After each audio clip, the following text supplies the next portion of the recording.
A very pleasant good afternoon as we welcome you into a slightly delayed Goon and Ironhead show here on this, well, it's a summery Tuesday, is what it is here in Happy Valley.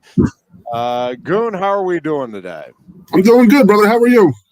I am ready to get football season underway. This is usually the time of the year where it's like, yep, let's go ahead and get this thing going. We talked with Mark Brennan of Lions 247 this morning on our morning show, and excited, obviously, to see what this team is actually going to go out and do. One of the things that I think makes this season very exciting, but it's also just interesting to watch, Goon, is obviously there's the overall storyline, the team storyline of, hey, can Penn State go win a national title? Can James Franklin get his national championship? Can Drew Aller, put to bed any criticism of the big game performances, all of that? But I really think I started to go through a little bit over the weekend, just some of the individual stories. And with all sports, I got into a discussion with somebody about this, why the Olympics are so intriguing. And to me, it really is about the stories ultimately and what the human drama that comes with that. And I just think there's a lot of very different, very unique stories on this team that as the season unfolds, I think it'll be fun to kind of talk about the individual stories along with, again, there's certainly the overriding team component. But I think, when you look at the three transfer receivers, the transfer linebacker, how those guys may factor in, some of the guys like an Alonzo Ford, who was, battled some injury situations over his career. If he can get a healthy season under his belt, the difference that could make. You had Nick Dawkins last year winning the award for all of the work he does off of the field. Cooper Cousins up for that honor this year. I think Vega Ioane is just one of the neat stories in college football, and watching how they utilize him again in the upcoming season. To me, all of that stuff is really going to be fun to kind of unravel, along with, obviously, the key component for most fans, which is, hey, can this team maybe get a win at Ohio State? Can it take care of business against Oregon at home? And ultimately, can it perform on the biggest stage here at the end of the season? All fun stuff, all intriguing. We're as loaded and ready to go on offense as I'm going to say the '94 team. That's the honest truth. I really do believe that. I'm just trying to think of guys on offense. You're going to have guys who are going to step up that you don't expect to step up, or you need somebody to step up at a position. And then I believe that might be our tight end position, or going to come out of that wide receiver room. Yeah, I think we're pretty proven at the O-line. We're looking at Drew Shelton here at left tackle. This will be his third year starting, and I don't remember the kid having a bad game. I mean, I'm not going to lie. I mean, that kid has played great, and he's under the radar like a mofo, in my opinion, for how good he really is. I hear Rucci and I hear Donka are fighting for the right tackle position, but then I hear Donka's taking reps at guard right now. I mean, yeah. Jeff, this offensive line is going to be enormous. I mean, I'm an enormous man. I get it. I'm used to seeing it, but like I'm talking like in comparisons to my O-line from '94. I mean, I was the heaviest at like 310. I think the lightest kid on the O-line is going to be 315, 320. I think Dawkins is the smallest guy, and I think he's 325. I mean, it's crazy. Just the absolute size of these guys right now. The height, too. Don't get me wrong. They are not fat slobs either. They're very well put together, in shape guys. So, offensive line. I mean, I'm jacked to watch them. But I am jacked to watch the tight end room, see who's going to step after Warren left, and then we really need a somebody to step up from the wide receiver room, because last year was obviously a wash, and it caught up to us eventually. So I think that the unproven guy for the offense is going to come from that wide receiver room, hopefully. Yeah, and listen, I think Pena is going to be a difference maker, and he may not be the only one. I'm not saying that the other two won't. And by the way, a couple of the younger freshmen and redshirt freshmen, I think could have an impact here as well. But to me, Pena is the guy that I'm looking at as the biggest get in the offseason in terms of the receiving core. Although as soon as I say that, I will say I like what they did with all three, because I think all three receivers that they brought in from the transfer portal bring you a little different something to the equation. And, Pena, again, I think can be kind of that playmaker. I think Hudson, the kid from USC, has a chance to be a key possession receiver. One of those guys that can post up, and, man, you need 8 to 10 yards to get the first down. That's your guy. That's what you're kind of hoping for out of him. And I think if they can get those two to be the contributors that I think they will be in the upcoming season, then I think everything else, and Devontae Ross, again, I think is just a guy that is going to be a deep threat, but also a guy that can help loosen things up for the other two. And you could probably say that about the other two for him. I think those three complement each other very well. I think the fact that you have somebody that has the experience of a Liam Clifford is also very helpful for that group.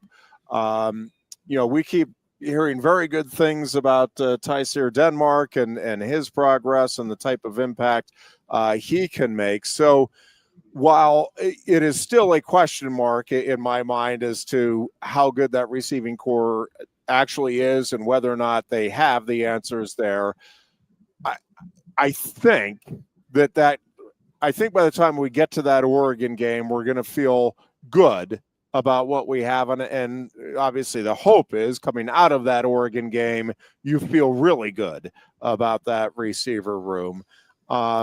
And, we talked a bit this morning. I think the depth at defensive end and at linebacker are the other issues that would concern you right now if you're a Penn State fan.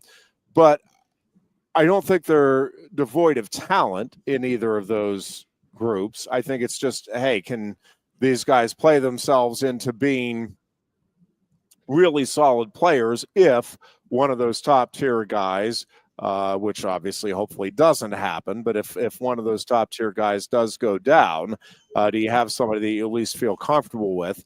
And that is where I think the way the schedule plays out, Goon, and I know there are people that are concerned about it.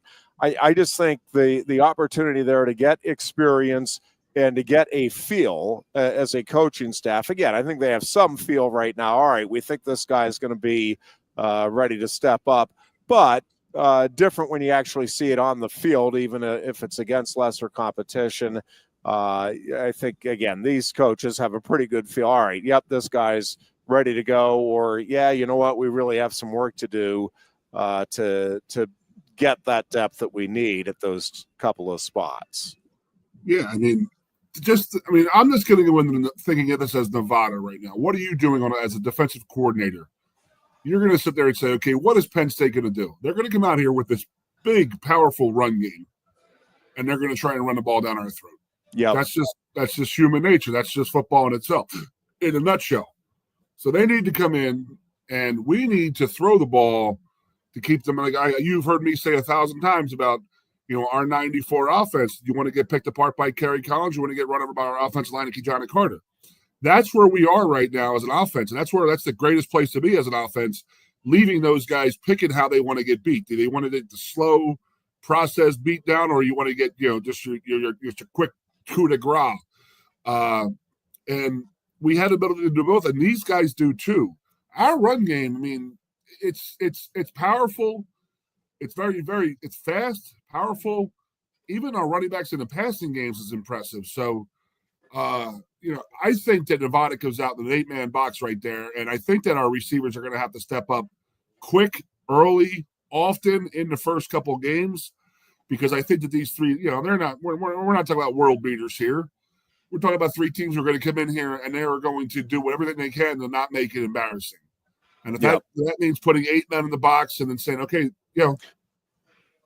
throw the ball on me. You got to prove to me that you can throw the ball. That's what we're going to have to do in the early few games. And then, with Oregon coming in here, they'll be a top 5 team in the country.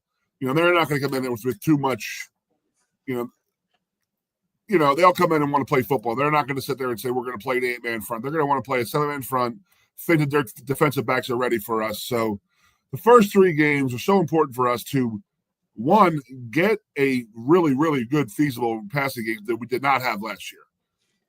Looking back on last year, it was almost laughable how much we had to rely on our tight end, and also amazing how much we relied on our tight end and how far we went.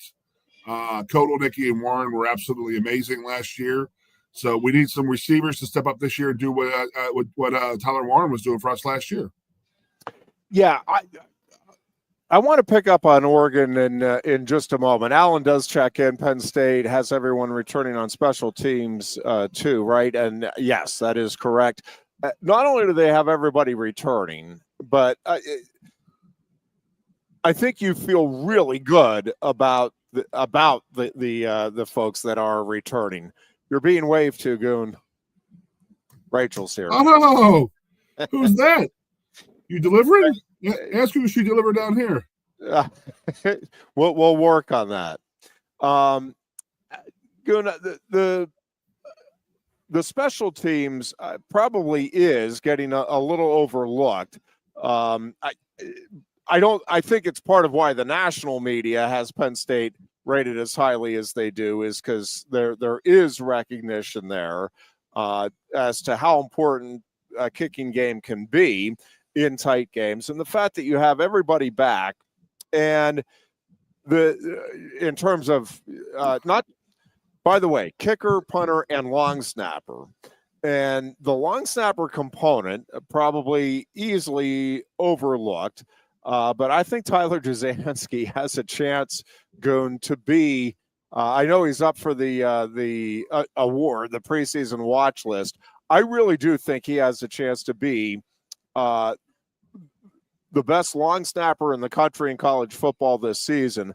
But I think he's one of those guys that could parlay that into a really long, really productive NFL career.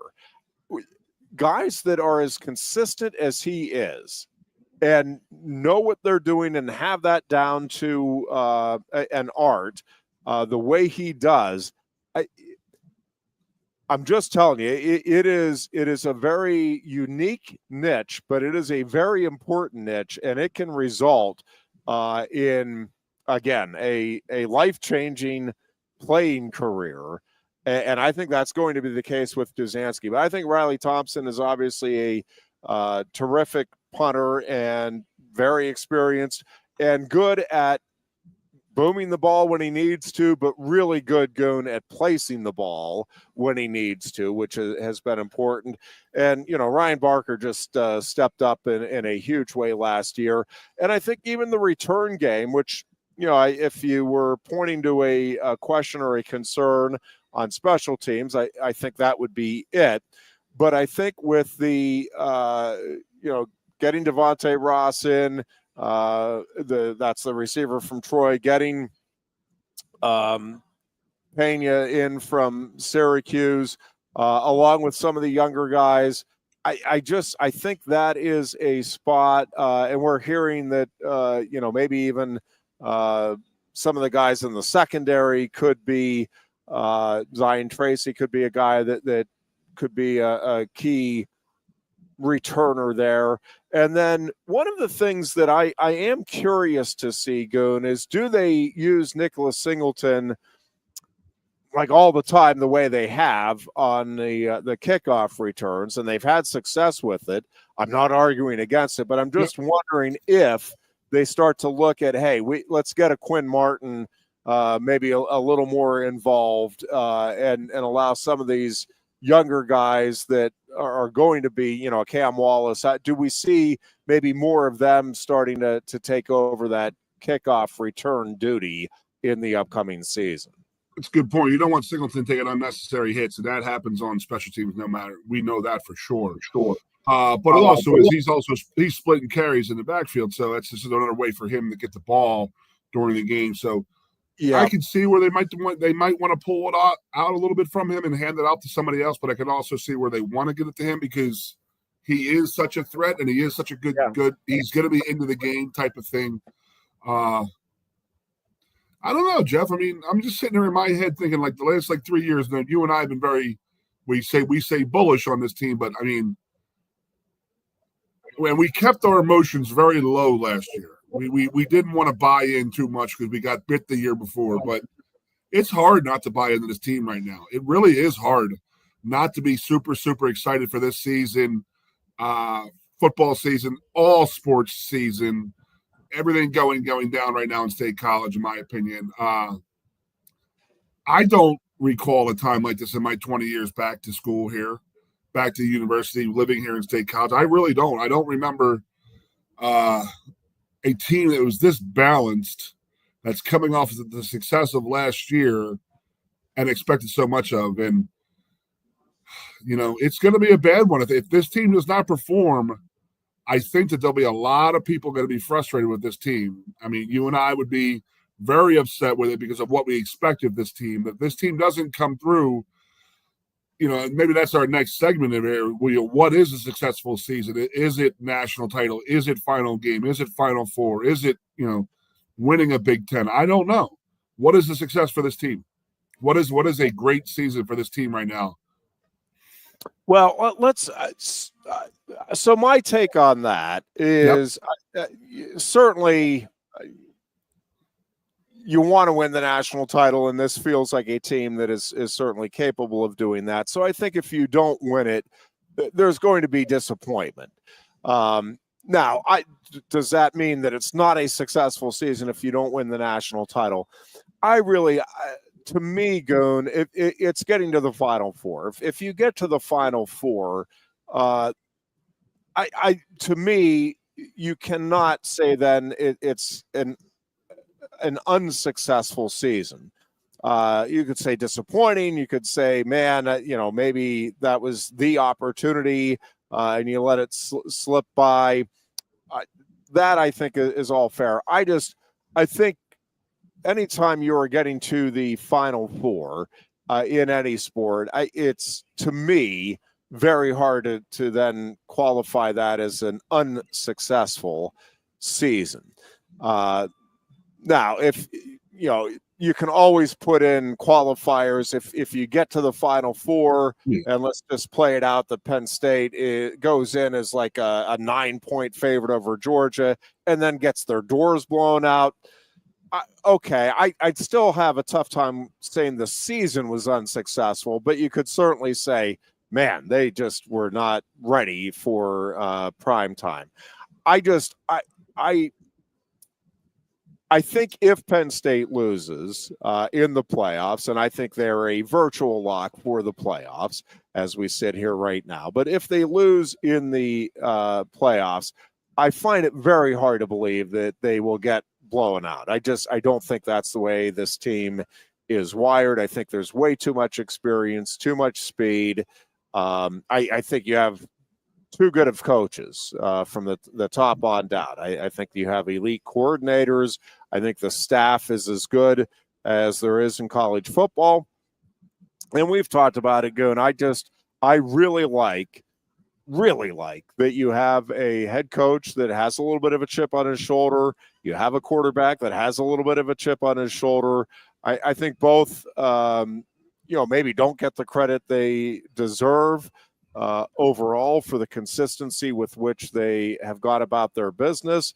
But I think it works to this team and this year's favor for Penn State that neither have been able to have the ultimate success, because I think both really want that success and want to be able to prove that, yeah, you know what, I am right there with the best coaches in the country. Yeah, you know what, I am the quarterback that should go as the top quarterback, first or second pick in the NFL draft next year. I think that all works in Penn State's favor. And listen, I think at the end of the day, Goon, that throughout this lineup, again, it is a combination of experience, maturity, and skill. I mean, make no mistake, it's one thing to have guys that, oh yeah, we've been through it before, but I mean, Nicholas Singleton is a really skilled running back. Katron Allen is really skilled at what he does. Drew Aller obviously has all of the tools to be an elite quarterback, and you go right down the offensive and defensive lines. Tony Rojas and what we saw toward the end of last year. I mean, he can be spectacular. That secondary, I think, can be right up there with the best in the country. So again, everything I think plays out on paper. Hey, this team should be right in the mix at the end of the year. And I think the overall maturity of this team and what they have returning, I just don't have any concerns. They may lose. I mean, I'm not sitting here saying they're going to run the table. They may not win the national title. I'm just telling you, it's not going to be because they didn't prepare right or because they weren't ready.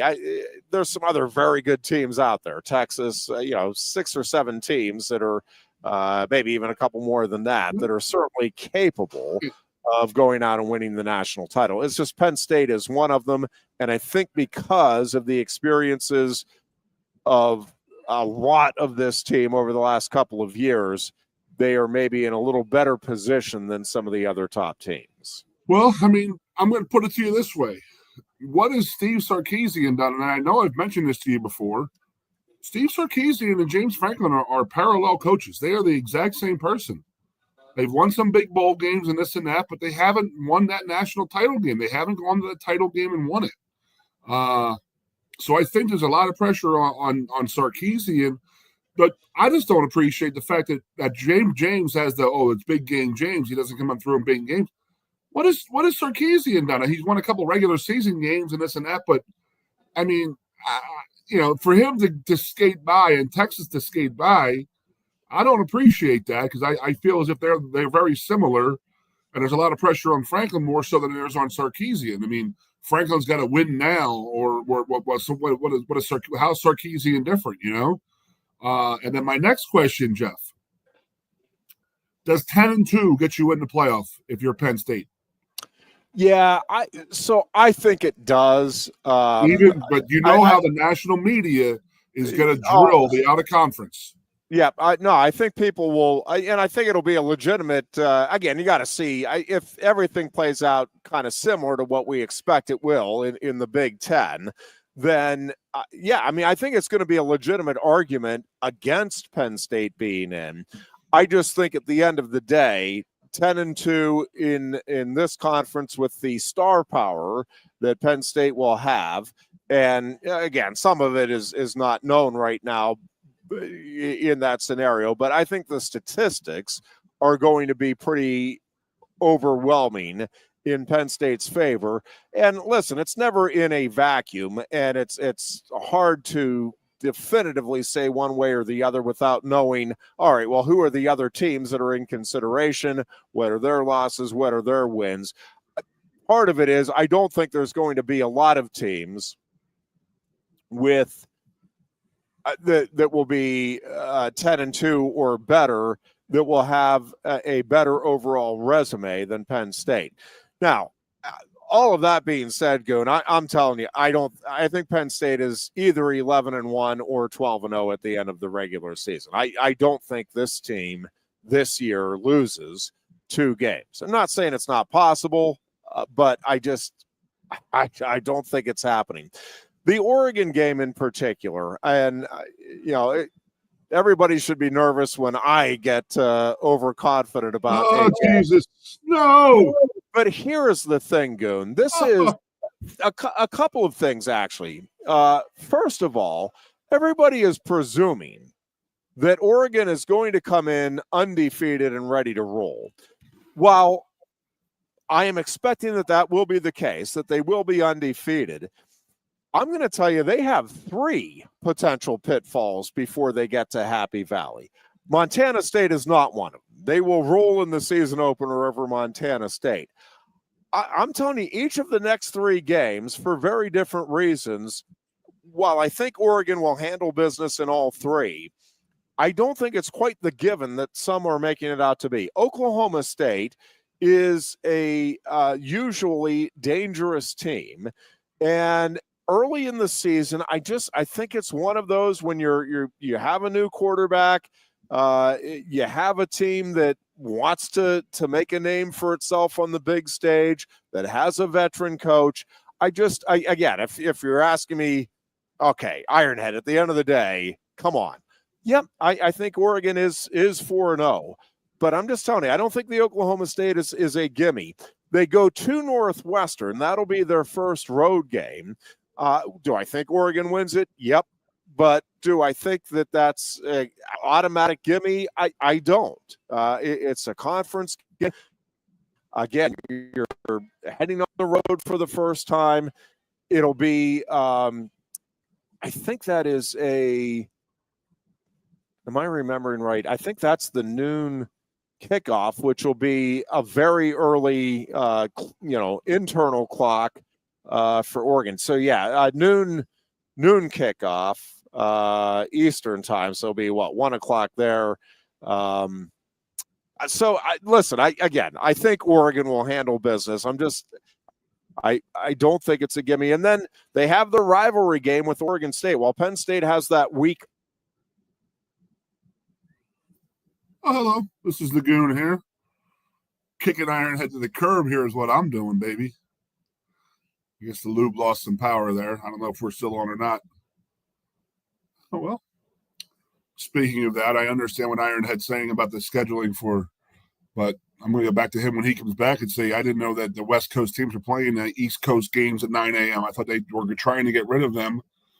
And they're trying to get rid of the late night games for the East Coast teams, i.e., I think Rutgers had to play USC last year at 11 o'clock at night. I believe that was the time. And here comes the Ironhead. Is it? Could it be? I am on. Thank you, horse. The horse has me as on. I filled in, Jeff. Yep. I jumped in for you. All they kept on screaming was Knopf with the lock. Bo Nickel at the pin. They kept on screaming. So Oregon State and Oregon, again, is that rivalry game that just can be a major concern. And then you factor in, again, it's the travel for Oregon coming to Happy Valley, first whiteout experience with a young quarterback. And I just think, again, it's a very veteran Penn State team. While I think Oregon is very talented, I think they are young in some key spots there. And I just think that's a really, I think it's going to be a very difficult matchup and environment for Oregon. And I do think there's some other potential, aside from the Ohio State game, some other potential concerns for the Nittany Lions, probably most notably at Iowa. But because of the veteran team and because of the matchups, again, I just look at that Iowa game. I know that environment can be very tough, and I certainly don't look at that as a gimme. But when you start looking at the matchups, at least as I'm looking at them here in August, I don't think Iowa matches up very well with Penn State. And I do think Penn State matches up very well at the line of scrimmage. And I think there are some matchup advantages there that Penn State will exploit with the coordinators that the Nittany Lions have. With the Iowa game, you're completely right, because Iowa is going to be Iowa. They're going to play tough defense, have a good running game, but that plays right into our hands, in my opinion. They're going to want to slow it down, but I think we're going to try and mash it, and we have the ability to mash. So if they want to play a smash mouth Big Ten game, we're wide open for that. So I don't have a problem with that. But we do have problems playing in Iowa. It's a historic bugaboo for us. But we also have we've won some great games at Iowa too. So. Well, I'm not really worried, but I do want to ask you, Jeff, have they gotten rid of the 9 a.m. kickoffs for the West Coast teams? You know what I mean? Are they when they have to come east, or they're never going to play out west at 9 a.m., but are they going to come east? I think they tried to get rid of those. So in regards to Oregon having to come across, and, no one has the perfect plan for how you come across the country 3 or 4 time zones. When do you come in? Thursday? Do you come in Friday? I mean, Oregon has the best view of it right now because it is a night game for them. So they're not really here that long, or they're here a lot longer than a noon game. So I wonder if they're even calling UCLA to see how they did it. I mean, I wonder if the West Coast, the old Pac-10 teams, talk to each other about that, because that's an issue. Even us having to go to UCLA this year, it's an issue. You just don't know what I'm talking about. We have to fly out of Harrisburg if we're going to fly straight there. We got to fly out of Harrisburg. So there's a 2 and a half drive. They have to do the same thing coming in here from across the country if they want to come in with one big plane. So that in itself stinks. That extra ride right there is an extra 4 hours in a bus. I mean, I've talked to you before, Jeff, about guys my size. I don't do well with that. I don't want to sit in a bus after sitting in a plane for 4-hour plane ride, 5-hour plane ride, 2-hour bus ride. I mean, you get up here and I got to play a game in 12 hours. I'm going to be stiff. I'm going to be beat up. My legs are going to be pretty much beat down. So I know that Joe always he went back and forth on it when we played out of the West Coast. I mean, I remember playing USC and BYU in my career here, and we played. We left Thursday. We would go down to Harrisburg Thursday afternoon and fly out right out of Harrisburg, go right out there, spend Thursday and Friday out there, then play the game just to try and catch up to the loss of time or the gain of time. Try to affect it, because it does affect it. It does affect games big time, in my opinion, when it's earlier in the day. I mean, you tell me, Jeff. I mean, my biological clock says it's 9 o'clock in the morning. And it's, we're playing it at Penn State at noon. It's a tough game, being that early, playing that early. And it's just this stuff. Like we talked about Rutgers having to play USC last year at 11 o'clock at night their time. And that's a tough game, tough day. No question about it. No, again, the travel issues are certainly real with the recently configured Big Ten Conference. Take a break here. Be back with much more. It is our Tuesday edition of the Lion Country Kia Goon and Ironhead Show. No one likes making trips to the gas station. Well, Lion Country Kia can help. If you're tired of going to the gas station all the time, Lion Country Kia can help with the 2025 Kia Sportage Hybrid. Save now with 2.9% APR financing for up to 48 months. And get $500 Kia Finance bonus cash. There's 14 available that get 38 MPG combined. Say goodbye to all those pump visits. 2025 Kia Sportage Hybrids start at just $32,285. And be sure to check out the full Kia lineup too. And their selection of certified pre-owned Kias. Remember, every new Kia comes with a 10-year, 100,000-mile powertrain warranty. Ease that pain at the pump with a 38 MPG combined 2025 Kia Sportage Hybrid from Lion Country Kia, 1334 Drivable Street off Shiloh Road behind Sam's Club, State College. Warranty is a limited powertrain warranty. For details, see dealer or go to kia.com. If you love wings, if you love rings, and all kinds of other tempting things, great times, great food, get to Quaker Steak Lube. Get our Best Wings USA, signature sauces, mouth-watering appetizers, or any of our delicious award-winning lube favorites. Great times, great food, get to Quaker Steak Lube. I'm the Modelo Recruiter, and I'm looking for fans with good hands and great speed. The ones who stay focused and never miss a play. They go the distance on game day, even when their team is away. I'm always watching, always looking to reward more full-time fans. Because football isn't really football without you. Your first half champion State College Spikes host the 2025 MLB Draft League Championship game at Medler Field at Lebrano Park, Thursday, September 4th. Get your tickets now for just $10 a piece. Enjoy Dollar Dog Night with $1 hot dogs and Thirsty Thursday with $2 12-ounce drafts while supplies last. And the Spikes offer free admission to all students in partnership with Penn State Spa, the Student Programming Association. For tickets, call 814-272-1711 or buy and download at statecollegespikes.com. A lot has changed about State College. One thing that hasn't is W.C. Clark's Coffee Roasters on 234 East Calder Way. 30 different varieties of specialty coffee beans sourced from over 25 countries and roasted with love each morning in Happy Valley for over 45 years. They'll ship their fresh roasted coffee from their doorstep to yours. Order online at statecollegecoffee.com. That's statecollegecoffee.com.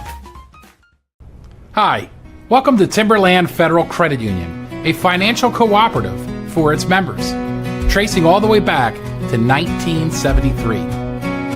Experience Timberland Federal Credit Union, where you're greeted with a smile and financial solutions are tailored to your unique life journey. Here, we're not just financial professionals, we're your neighbors, people invested in your financial needs, literacy, and empowerment. Your dreams matter to us, whether they're about buying a home, growing a nest egg, or embarking on new adventures. TFCU draws from the past and invests in the future, offering modern tools like online banking to give you the freedom to manage your money practically anytime. Additionally, we're passionate about giving back both time and resources because enhancing our community is at the core of why we're here. Visit TFCU in person or online to learn more about our services and apply for a membership today. WFXS, once again. The Fox, your sports radio. Broadcasting live, loud and proud from Central PA's Sports Authority. WFXS America. 98.7 The Fox. State College. The Goon and Ironhead.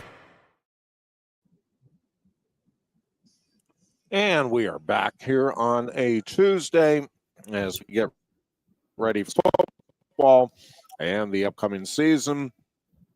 Nittany Lions, of course, open up third in the coaches poll. And we learned yesterday number 2 in the Associated Press poll. Penn State right on the heels of Texas going into the season. Texas with 25 first-place votes in the AP voting, 1,552 points. Penn State with 23 first-place votes and 1,547 points. Of course, Ohio State is sitting there at number 3. And then it is Clemson 4th, Georgia 5th in the Associated Press poll. Notre Dame 6th, Oregon 7th, Alabama 8th, LSU 9th, and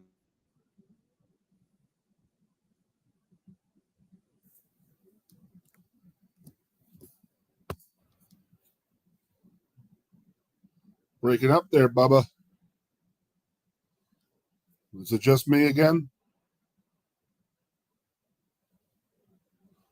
For those out there, I had to move. Yeah, it's just me again. What's up, man? Just a goon. I'm just sitting here trying to get comfortable here. My back is all messed up today. Just trying to see what fits for me, what works. Oh, that's not a bad spot. Hey, there's the Ironhead. He's home. I'm back, Ironhead. yeah. I had to move a little bit, man. My back's been sore sitting on chairs, so I'm on my comfortable chair here, so I hope it doesn't matter. But when was the last time we got that many first place votes? Was it 97 or 99? Or it had to be 99, yeah. right? Yeah, probably 99. 6 Big Ten teams ranked, 10 SEC teams ranked. Goon, I do think the Big Ten is going to have some teams. I know Illinois is getting a lot of attention, and I think rightfully so. They had a really solid team last year and return a lot of talent. Very good at the quarterback spot, which is not a bad place to start.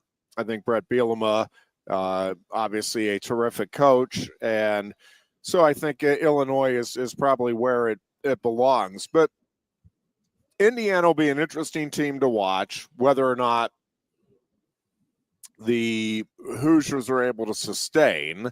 And now that people have kind of seen, all right, this is what this looks like with Kurt Signetti in charge, what adjustments are made. I think that they'll be interesting to watch. Michigan is interesting to watch. The two teams that I think could surprise, Iowa, when you look at their schedule, I guess they could surprise. I don't know. I'm not seeing Iowa being one of the top 6 or 7 teams in the conference this year. I think they're going to be a little more right in the middle myself. The two teams that I think could really make a move up and would not shock me to see if either of them push Illinois and Michigan for that number 4 finish in the conference, if we presume, and I kind of am presuming that the top 3 will be Ohio State, Penn State, and Oregon. And I think Penn State and Ohio State, one of those two will be the top team, other will be second, and then Oregon third. But I think both Nebraska and USC are worth watching this year, Goon. I think both teams were on the cusp last year. Of course, USC right to the end there with Penn State pulling it out in overtime. And I think Lincoln Riley feels some pressure, but I also think he knows what he's doing. Matt Roll, I think with Raiola getting that year under his belt, I really think Nebraska has a chance to be a team that can go 10-2 and be right in the thick of the playoff race here when it's all said and done. But Nebraska and USC, to me, if you're looking for teams not ranked in the preseason that could make a playoff run from the Big Ten, those are the two that I would circle. I know Iowa and Minnesota probably garner some attention. Wisconsin probably garners some attention. I just think those are the two that I'm kind of circling as, I could see this being a huge year for one or both of those programs. I'll tell you what, I mean, Bielema may be a tool to some people, but he is a hell of a coach. You know, he has that team turned around pretty good and pretty quick for where Illinois was a few years ago. Oh yeah, right now where they're pushing top 20, top 15. That's great. That's good for them because that's a good school. It's good to have them. But I mean, Iowa, what you see is what you get every year with Iowa all the time. They're gonna jump up and bite somebody's heels during this year when they're not supposed to type of game, and they're gonna lose every other game that they're supposed to win or a game they're supposed to win, and just be mid-level and just be happy with that. And Ferentz just be happy with his job, I guess. But I don't know. I love Kirk Ferentz, but it's like, you got to sit there as an Iowa fan. Like, when is enough enough? I mean, this is the same thing over and over and over again. He's never gotten to that next level. USC, my man Lincoln is coaching for his life. Yeah. He's a dead man walking out there. He's out there. They want to get rid of him so bad, but they can't financially get rid of him. So I think that he's under the big time pressure to win and win now. Otherwise, they're going to make him go away. I know that no one really likes him. I just know his past. I know people at Oklahoma who obviously have nothing good to say about Lincoln Riley and how he left. But even when he was at Oklahoma, they didn't like him that much. So I was a little shocked they weren't in the top 20, in my opinion, because I feel as if they are a top 20 team. And to put 10 SEC teams in there, that's just classic SEC teams. They're just going to vote for themselves over and over and over again. They know what they're doing. They know how to manipulate the poll system and manipulate to get all their teams in as high as they possibly can. Where I think the Big Ten still hate each other a little bit. There's still a little bit of angst there. They don't work together when it comes to ranking their teams as high as they possibly can. Well, I do think it's going to be in both conferences. It's going to be fascinating to see, like, how some of these teams start to shake out. Traditional powers. I'm thinking like Tennessee and the SEC. I think most are assuming they're going to take a step back. How big of a step back are they going to take in this upcoming season from last year? I think, Texas A&M is that is a program that when we are talking about NIL and we're talking about the financial situation, I mean, Texas A&M should be a top 4 or 5 program more often than not. And they feel pretty far off from it. I think they're ranked. What were they ranked in the 19th in the AP rankings, just behind Oklahoma, by the way, which is another program that feels like, all right, you got to make a move here at some point. I think there's a lot of really intriguing stories. Michigan, to me, going back to the Big Ten, I don't know. I don't know what to expect from them in terms of where they fit in the, like, could I see them emerging as even overtaking Oregon into that number 3 spot? Yeah, I think that's within the realm of possibility. I also think it's within the realm of possibility that they are not one of the top 8 teams in the Big Ten. If USC and Nebraska, do put some things together and get on a roll, and if there is an unexpected loss early for Michigan, I mean, I could see things quickly. They have Oklahoma from Michigan. Yeah, and listen, I think they trying to bring up their schedule here real quick, because the situation there, Goon, and that game's at Oklahoma, right? Yep. Yes. Yeah, so they have New Mexico at home, and then they go to Oklahoma. That'll be a night game, and a lot's going to be made. Both the Texas-Ohio State and the Michigan-Oklahoma game, big obviously for the respective schools, big just for the for college football. It'll be fun to see those types of matchups. But it's going to be big for the conferences, right? If either conference sweeps those, from an image standpoint, from a national, if SEC wins both those, see, that's what the SEC does. If they split, so, those are the 2 big boys. Like, those are going to be 2 kind of measuring stick games, fairly or not, for the schools, but I think also for the conferences. But here's the thing, Goon. So Michigan at Oklahoma, obviously a very big early season tilt for both teams. And both teams, I think, probably internally and within the fan bases, I think probably both Michigan and Oklahoma are thinking, yeah, we should be playoff teams this year. That is not an unreasonable goal. And both start the year in the top 20. So, yeah, I think if you're in the top 20, trying to work your way into the top 12, not unreasonable.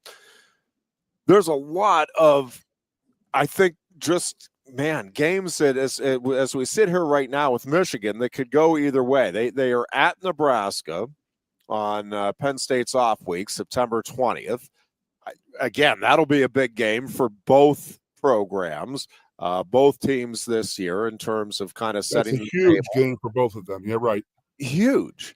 And again, it's in Lincoln, so travel there for Michigan, and they'll be a couple of weeks removed from either a huge win over Oklahoma or a very tough emotional loss.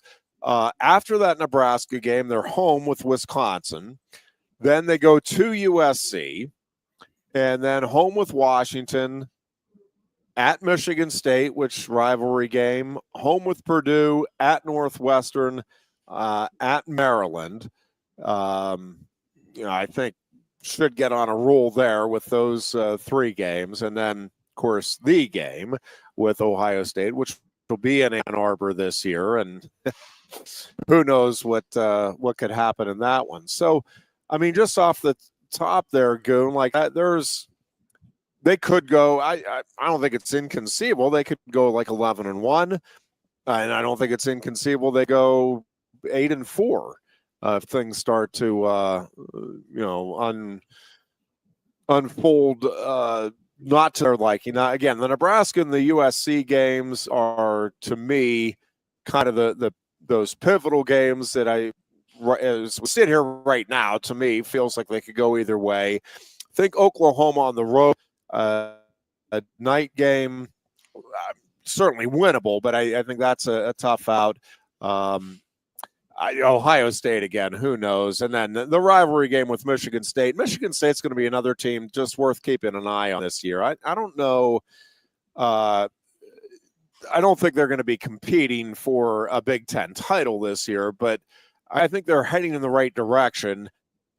How quickly that trend progresses in the upward direction, I think is going to be interesting to see, because I don't get the feeling Michigan State's ready to kind of vault into the even the upper half of the conference this year, but I think they're going to be better than they've been the last few years. But dude, I'm telling you right now, that you get through Oklahoma or you don't get through Oklahoma. Imagine the pressure on Michigan to get at Nebraska that fourth week. That would be one of those fork in the road type of games right there. And Jeff, we don't know. I mean, I guess we've waited this long for it, so why not wait a couple more weeks to go for the sanctions or whatever that Michigan's going to get? There's nothing. I mean, yeah, we start football in 18 days, and they're still having these things hang over these guys' heads about what they're going to do to them, and they have no idea. I mean, they can't drop the hammer mid-season, right? Really? I mean, think about. I mean, am I wrong?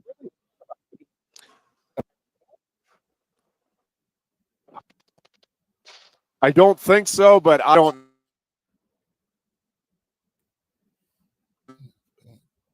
No.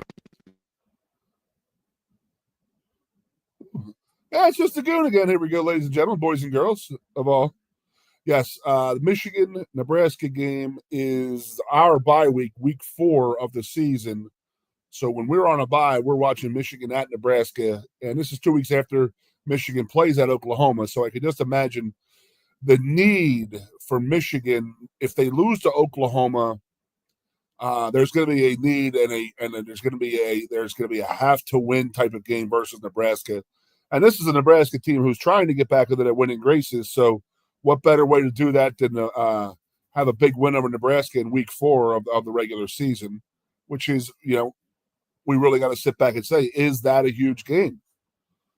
Is Michigan? Michigan will always be Michigan. It's a great name, but is Michigan be that good this year? I believe they will be. I believe that Nebraska will be a much improved team. So that's going to be a huge game when it comes down to, guys making the playoff game and the playoff, the top 10 teams and stuff like that. They put that, and they have it. They play Ohio State. I mean, Michigan, they get through that Oklahoma and that Nebraska game early. They got Sparty. We know that. But those other 4 games, you're going to be on a roll. Then you got to get Ohio State. So, I mean, they might be 10-2. Going into the final. I mean, is our 10-2? With Michigan losing to Nebraska and say Ohio State, is that 10-2 different than us if we lose to Oregon and Ohio State because they would have had Oklahoma? Would that be a better record than us? So, I mean, Jeff, I'm saying a 10-2 Michigan team versus a 10-2 Penn State team. Yep. They're going to take Michigan.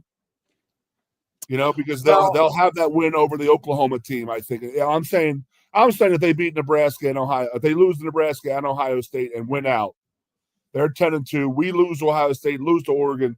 We're both 10-2. I think, they might jump us. I mean, that's what I'm worried about. At the 10-2, are we going to get into the playoffs type of thing?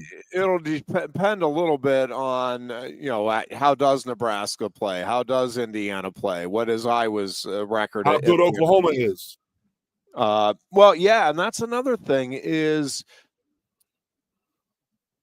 it does feel like there are a lot of the name programs that are under some pressure in the upcoming season to make a playoff run or actually get in the playoffs. And, Oklahoma is certainly one of them. I think USC, I think fans there really think that they should be a playoff team this year. And when you look at both USC and Nebraska, Goon, again, they were very close to putting together really good seasons a year ago. They both dropped 3 or 4 close games, winnable games. And if you can turn those around, those results, and get one more touchdown in each of those games, then all of a sudden, yeah, you're a team that's in playoff contention. It's hard to, again, if it was a Penn State versus Michigan, both at 10-2, right now I would say it would be Michigan, but I don't think it's going to come down to, I think it is very likely if there are 4 teams that are 10-2 or better in the Big Ten, that all 4 go. And I think it's extremely unlikely that you're going to have 5 teams at 10-2 or better in the Big Ten. So I think largely this stuff will take care of itself. Again, I'm certainly not, goofy things happen in football, and you can have a day where the ball just is bouncing crazily against you. You have guys that are used to making plays, not making plays. So I'm certainly not saying it's a given that Penn State's 11-1. I think Penn State's 11-1. Have they finalized how we're going to get to 16 yet? Have they finalized that? Has that been a final? No. So we are going into the season with still that being open at the end of the season, or are we just going to go last year's rules again this year? This year it's 12 teams. Okay, so all right, in the future, you just jostled my memory a little bit now. In the future, say there is 4 automatic qualifiers from the Big Ten, right? We're talking about that. Imagine all those tiebreakers that come up into play there. Is it going to be elected, or is it going to be a automatic qualifier because of certain things that happened in the Big Ten? Imagine those things. Well, yeah, and to me, I don't like the idea of the automatic qualifiers. I know you like the hey, push your power around. I think again, if you have a year where the Big Ten is a little down, and there's only 3 teams that really are deserving, then just put the 3 teams in. I would much rather that they open it up. However, my caveat there is I really do think as they move toward that 16-team format, we have to get some sort of a semblance of a balanced schedule, because to your point, how do you compare? Again, like a Texas-Ohio State game, if it's a 2-touchdown loss for either of those teams, let's just say Ohio State loses by a couple of touchdowns in that game, and Penn State, does what everybody's expecting and blows out its first 3 opponents. How do you honestly assess? Yes, you give Ohio State credit for scheduling a Texas, but you also, if it's a 14, 17 point loss, is that really better, more impressive than a 45-point win over Nevada? I don't know. It's not comparable. I don't know how you can adequately compare it. Yes, it's a tougher opponent, but you also at home got handled. And I'm not saying a complete blowout. I'm saying like in the 14-17 point range where the game isn't in doubt. Let's say you're going to the fourth quarter and it's a 17-point deficit, and again, it ends at 14 or 17-point deficit. I think somehow, some way, they need to get relative balance in the schedule where everybody knows, all right, you're playing some sort of a comparable school, or at least a middle Power 4 conference program in the non-conference schedule. I think it is important that they get balanced schedules with the 4 power conferences, whether it's 8-game or 9-game conference schedules. I don't care. I just think everybody needs to be playing that same amount of conference games. And then again, if you want to schedule if it's 9 conference games and you want to let the school schedule 2 of the 3 games remaining and get the cupcakes in there, that's fine. I just think you need to have, again, a schedule where it's like, all right, well, all 20 of these teams that we're considering for the 16 spots, they all played 2 cupcakes. They all played 1 team that was solid at the very least, and then their conference schedules. I think you at least have some sort of all right, let's try to delve into this then and do a comparison. Whereas I really don't know how you compare. Yes, you can say, well, I'll deduct points from Penn State because they didn't even try to play a Texas, but also if they go out and they dominate those 3 games as expected, and Ohio State unexpectedly gets blown out or gets handled, you can't just ignore that result and say, well, then clearly because Ohio State played a good team, we're going to reward them. Well, if they played a good team and they didn't look good doing it, why are you rewarding them? We see now that they don't belong in the same. Well, yeah, but at least we didn't see it with Penn State. But you don't know with Penn State then. And again, it's early in the season, so I always I take all of that, good or bad, with a grain of salt, because hopefully if you're a well-coached team, your team in November or December is a much different, much improved team from anything you're seeing in early September, whether the early September run was impressive or not. Your championship teams are the ones that get better and are playing their best at the end of the year. Now, you said something about me being a big boy in the block and stuff like that and then forcing our way, but I feel as if the Big Ten and the SEC need to do that because these other conferences and other colleges, they're not getting that payday without us. That's where I'm at in that. And if we do have a down year, there should be a guaranteed 4 teams in the Big Ten to get that money. That's just me, because I feel as if like the Big 12 and the ACC and the non-conference, the other non-power conference teams, they're going to get in there and they're going to make money, great, but they would never make that kind of money had it not been for the SEC and the Big Ten. That's just where I'm at a little bit. And if we do have just open 16 teams going forward, and you're not guaranteed to have 4 Big Ten and 4 SEC, then you're going to get into the whole, they beat Oklahoma by 12, and the politics gets involved too much, and there's too much grandstanding and all that crap that goes on, which is what ruined college football to begin with back in the day. So I'm okay with having the 4-4, whatever they want to do, 2-1-2, whatever. But I am a proponent of the 4 teams from the Big Ten and the SEC getting in. But I'm also a proponent of, I think that the SEC and the Big Ten should play 1 game against each other. I just, I know it's not we can't do it because they don't have the amount of teams that we do.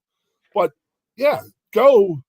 You get 2 non-conference games you can schedule at home. Okay, go ahead, go do that. You get your cupcakes, you get your powder puffs. You got your MAC schools making money. You got Villanova, you got Temple, you got Delaware making some money off of an away game at Penn State. Then the NCAA or whatever conference we're playing for is in there and says, okay, now the Big Ten, you guys are, Penn State, you're matched up this year. Boom, you got Kentucky. I think that would be pretty cool. And then it's just, they'll say, well, you're making, there's no real arguments at the end of the year then. I think everybody's playing the 8 conference games or the 9 conference games, your 2 cupcakes, and then your one, the game that they're making you play. And I think that would be a very, very cool day to watch on television and say, who's playing who.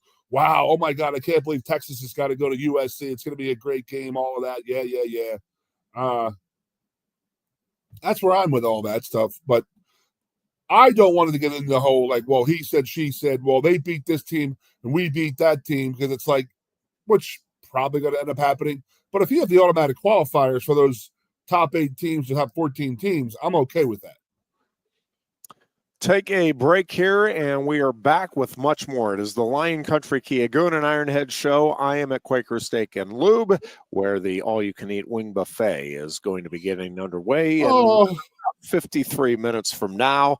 You can come on down and enjoy those wings to your heart's content.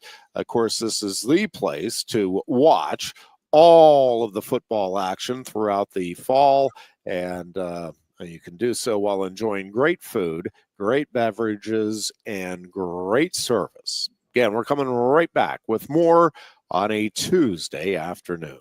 No one likes making trips to the gas station. Well, Lion Country Kia can help. If you're tired of going to the gas station all the time, Lion Country Kia can help with the 2025 Kia Sportage Hybrid. Save now with 2.9% APR financing for up to 48 months. And get $500 Kia Finance bonus cash. There's 14 available that get 38 MPG combined. Say goodbye to all those pump visits. 2025 Kia Sportage Hybrids start at just $32,285. And be sure to check out the full Kia lineup too. And their selection of certified pre-owned Kias. Remember, every new Kia comes with a 10-year, 100,000-mile powertrain warranty. Ease that pain at the pump with a 38 MPG combined 2025 Kia Sportage Hybrid from Lion Country Kia, 1334 Drivable Street off Shiloh Road behind Sam's Club, State College. Warranty is a limited powertrain warranty. For details, see dealer or go to kia.com. If you love wings, if you love rings, and all kinds of other tempting things, great times, great food, get to Quaker Steak Lube. Get our Best Wings USA, signature sauces, mouth-watering appetizers, or any of our delicious award-winning lube favorites. Great times, great food, get to Quaker Steak Lube. I'm the Modelo Recruiter, and I'm looking for fans with good hands and great speed.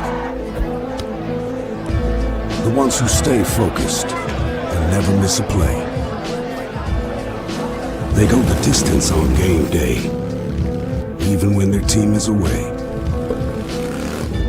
I'm always watching, always looking to reward more full-time fans. Because football isn't really football without you. Your first half champion State College Spikes host the 2025 MLB Draft League Championship game at Medler Field at LeBron Park Thursday, September 4th. Get your tickets now for just $10 a piece. Enjoy Dollar Dog Night with $1 hot dogs and Thirsty Thursday with $2 12-ounce drafts while supplies last. And the Spikes offer free admission to all students in partnership with Penn State SPA, the Student Programming Association. For tickets, call 814-272-1711 or buy and download at statecollegespikes.com. A lot has changed about State College. One thing that hasn't is W.C. Clark's Coffee Roasters on 234 East Calder Way.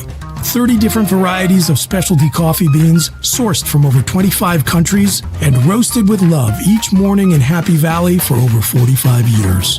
They'll ship their fresh roasted coffee from their doorstep to yours. Order online at statecollegecoffee.com. That's statecollegecoffee.com. Hi, welcome to Timberland Federal Credit Union, a financial cooperative for its members, tracing all the way back to 1973.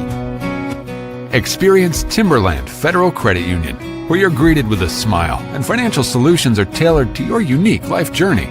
Here, we're not just financial professionals, we're your neighbors, people invested in your financial needs, literacy, and empowerment. Your dreams matter to us, whether they're about buying a home, growing a nest egg, or embarking on new adventures. TFCU draws from the past and invests in the future. offering modern tools like online banking to give you the freedom to manage your money practically anytime. Additionally, we're passionate about giving back both time and resources because enhancing our community is at the core of why we're here. Visit TFCU in person or online to learn more about our services and apply for a membership today. WFXS. Your sports radio. Broadcasting live, loud and proud from Central PA's Sports Authority. WFXS America. 98.7. The Fox. State College. The Goon and Ironhead. Oh, rough today, Goon. Rough. Again, getting ready for college football season. Also, as we've been talking about, getting ready for an exciting overall Penn State sports year. Penn State women's soccer will actually open up its season Thursday night. The 11th ranked Nittany Lions will be at 4th ranked Duke for the season opener. Big opportunity there for Penn State to maybe set the tone here for what could be a very special season for that program. Also, if you missed it over the weekend, and I doubt many of you missed it, but a great showing for the Cambria County's West Suburban Little League softball team as they win the Little League Softball World Series, and just a remarkable run. What is really incredible about that team is that they lost their first game in the state championships. So they get to the state tournament, you lose your first game, it's double elimination, so now your backs are against the wall.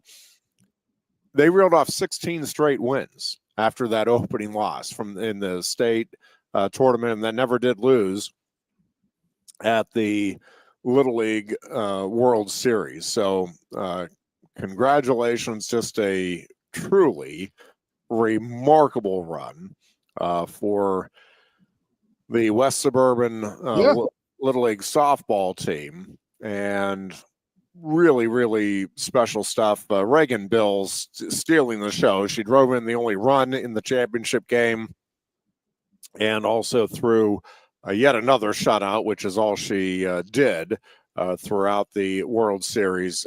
She was sensational, to say the least. And then, of course, we have the Little League Baseball World Series getting underway tomorrow in South Williamsport, not Williamsport, South Williamsport. And that action will get underway tomorrow at 1 o'clock. And Pennsylvania does have a team in the Little League Baseball World Series as well, Mid-Atlantic champions. And it is the Glenmore Eagle Little League team from Upper Euclid Township in Pennsylvania. And their first... Downingtown. Yeah, just a little north of Downingtown. They'll open up their play on Thursday night at 7 o'clock will be their first game. But again, that tournament gets underway tomorrow. At some point, the Mad Turtle and I will be making our way to South Williamsport. And it's a gummy worm theme this year at the Little League World Series. So you're going to see lots of colors with the equipment and the uniforms. Kind of neat. The participating teams from last year choose the theme, or at least have a lot of input on the theme for this year. And so we have a gummy bear theme for the Little League World Series, which again will get underway tomorrow in South Williamsport, including the team from Pennsylvania, which a little north of Downingtown, Upper Euclid Township, will be representing the Mid-Atlantic region. It's another dominant Eastern PA that's just another sport we dominate. It would be cool buddy. It would be cool to see Pennsylvania win both the baseball and softball. That would be amazing. Little League championships. So we'll be keeping an eye out for that. Also, before we get back to a little more football talk, because it's that time of the year. Pirates will try to snap a 10-game winning streak now for the Milwaukee Brewers tonight by sending none other than Paul Skeens to the mound, although it should be a great pitching matchup. Freddie Peralta will get the start for Milwaukee. We'll have that game for you, by the way, starting at 7:15 on Sports Radio 98.7 The Fox. The Phillies rolling right now on the road, fourth straight road win. They beat the Reds 4-1 last night. Spotted Cincinnati a 1-0 lead. Let Cincinnati think they might be on their way. And then in the 8th inning, boom. 4 runs just like that, capped off by a 2-run homer from Kyle Schwarber, his 42nd of the season. And the Phillies, if you looked away over the last week, they now lead the New York Mets by 6 games in the National League East. Goon, your Phillies are looking good.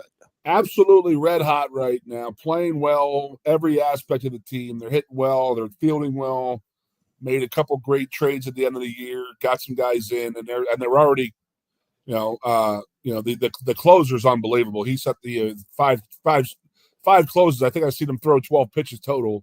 He's unbelievable. I wish they would make a little more of a show when he comes into the game. That's unbelievable, though, isn't it? That's it. They ought to have some fun and get the fans involved somehow. Yeah.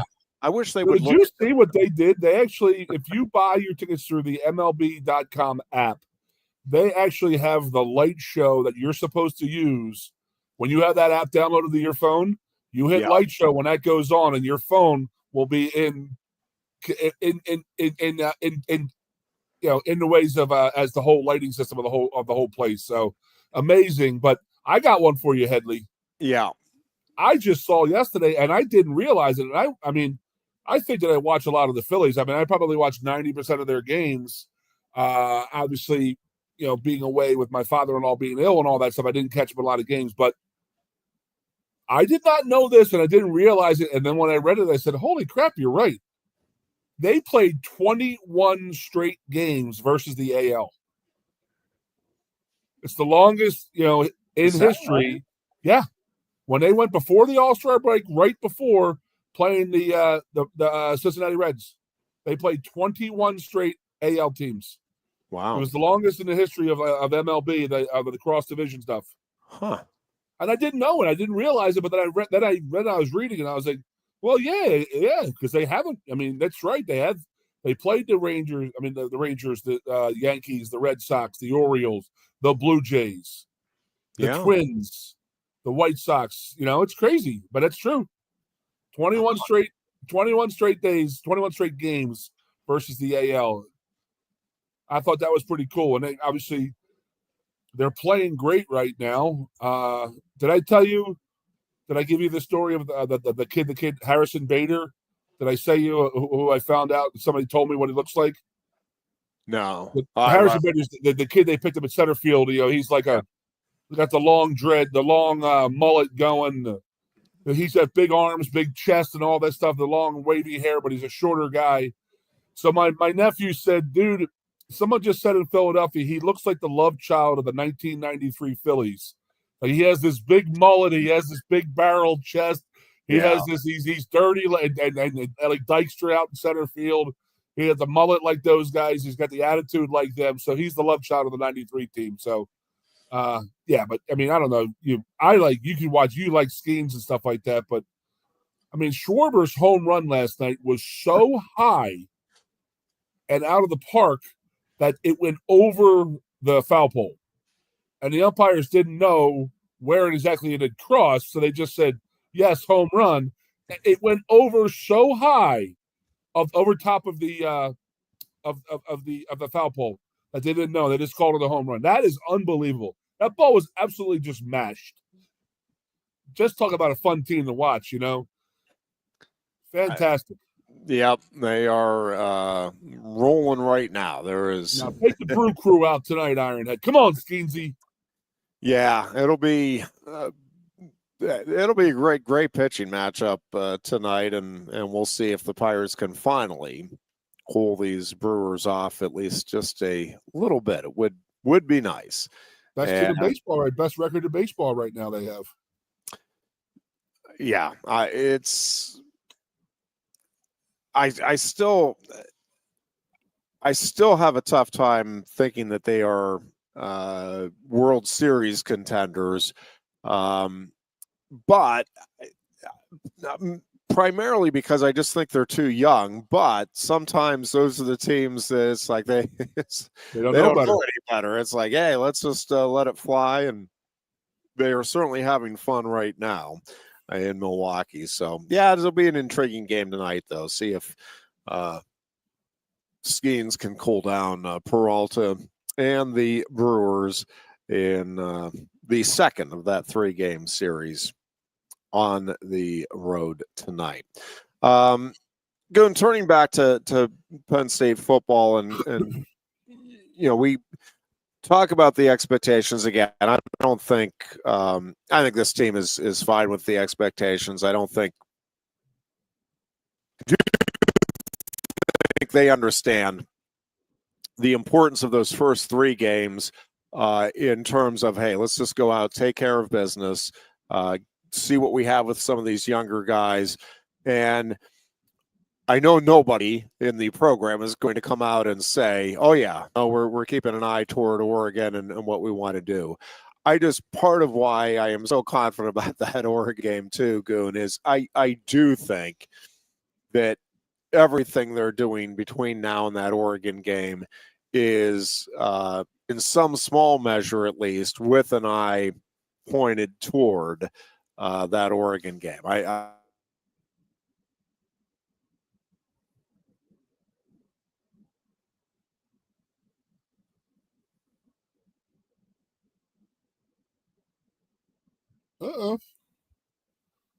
Looks to be just the Goon again. Hello, boys and girls. Ironhead talking about how it'll be tough for Penn State to go through the first couple games without looking ahead to Oregon. And I obviously will be 100% behind them in that situation because all the players and other coaches are thinking that's how it's set up. They're looking at the same schedule as we are as fans. So we're looking at the schedule and saying, okay, first 3 games open, then we're Oregon. And like Jeff just said, no one's going to come out and say, hey, we're looking forward to that Oregon game. No one's supposed to say that, but it's true. It's in their head, but no one will actually come out and say it. But it's very true that those 3 games, you just get everybody healthy, stay healthy, get ready to go, and then Oregon games when we kick the season off. Yeah, and I think in many ways, those first 3 games really are like NFL preseason games, Goon, where you can, all right, let's assess what we have depth-wise. Let's see where some of these guys are, maybe some things that need to be worked on. And all I think with an eye toward, we know the first chance to make a statement and to really start to firm things up as Big Ten and national title contenders is that Oregon game. And listen, I also think again, I don't think they're going to come out and publicly say this, but I think they know the importance of, hey, when you're on the big stage this year, when you have the limited opportunities that you do, you got to go out and show up big, show up strong. And so, Oregon obviously will be the first chance to do that. Ohio State will be a big opportunity to do that. And then again, Iowa, Nebraska, Indiana, all to varying degrees. And we don't know to what degree just yet. Those games will provide opportunities as well. But I think Penn State just needs to keep focused on what the ultimate objective is. And I think, Goon, that last year's experience in the playoffs is wildly beneficial for this year's team, including the coaches and even Jim Knowles having gone through it with Ohio State in terms of knowing, all right, this really is a long season now. And so I think you make some adjustments to how you practice, where you schedule some things, how you schedule some things, and how you play some of the non-starters and even the backups to the backups to make sure that you have as many guys truly ready to go if and when needed when the playoffs roll around. And you're very, very right. We have an experienced older team who went through 16 games last year. That is definitely on those coaches' minds, saying, "Okay, well, let's get these guys back a little bit." And I'm in my head thinking, like, okay, I think they'll pull the starters like faster than they used to back in the day because they know of how important it is. But they are also a very, very, very, very seasoned team. These guys have been around the block a couple hundred times, man. All of our guys have played a lot of football out there, offensive line wise, offensive wise for sure.